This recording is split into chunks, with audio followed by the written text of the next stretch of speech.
ଦୋକାନରୁ ଫେରିଲା ପରେ କ୍ରିଷ୍ଣା ତାର ମାଆକୁ ମା ମା ଡାକୁଥାଏ। ତାର ମା ଡାକ ଶୁଣିଲା ପରେ କ୍ରିଷ୍ଣା କହିଲା, ମା ମୁଁ ତୋ ପାଇଁ ମିଠେଇ ଆଣିଦେଇଛି।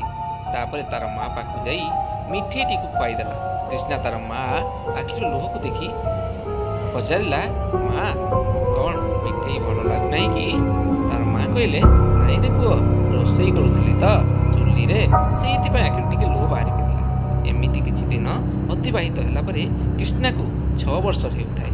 ଏ ବର୍ଷ ସରସ୍ୱତୀ ପୂଜାକୁ କ୍ରିଷ୍ଣାର କଡ଼ିଛୁଆଁ ଯିବ ବୋଲି ତାର ବାପା ତାର ମାଆଙ୍କୁ କହୁଥାନ୍ତି। ଏ କଥା ଶୁଣିକି କ୍ରିଷ୍ଣା ବହୁତ ଖୁସି, କାରଣ ସେ ସ୍କୁଲକୁ ପାଠ ପଢ଼ିବା ପାଇଁ ଯିବ ତା ବାପାଙ୍କ ସହିତ। ସାଇକେଲ ଆଗରେ ବସି ସବୁଦିନ ସ୍କୁଲକୁ ଯିବ କ୍ରିଷ୍ଣା। ତାର ସ୍କୁଲ ଜୀବନ ଆରମ୍ଭ କଲା କ୍ରିଷ୍ଣା। କ୍ରିଷ୍ଣା ବହୁତ ଭଲ ପାଠ ପଢ଼େ ଓ ମଧ୍ୟ ତାଙ୍କ ଶ୍ରେଣୀରେ ପ୍ରଥମ ହୋଇଥାଏ। ଏହିପରି ଭାବରେ ପ୍ରଥମ ଶ୍ରେଣୀ ପର୍ଯ୍ୟନ୍ତ ପାଠ ପଢ଼ି ସାରିବା ପରେ ସେ ସମ୍ବଲପୁର ବୁଢ଼ାରାଜା ନୋଡାଲ ଉଚ୍ଚ ବିଦ୍ୟାଳୟ ସମ୍ବଲପୁରରେ ତାର ବାପା ନନ୍ଦବାବୁ ନାମ ଲେଖାଇ ଆସିଲେ। ସେଠାରେ ମଧ୍ୟ କ୍ରିଷ୍ଣା ତାଙ୍କ ଶ୍ରେଣୀରେ ସେ ପ୍ରଥମ ହୁଏ।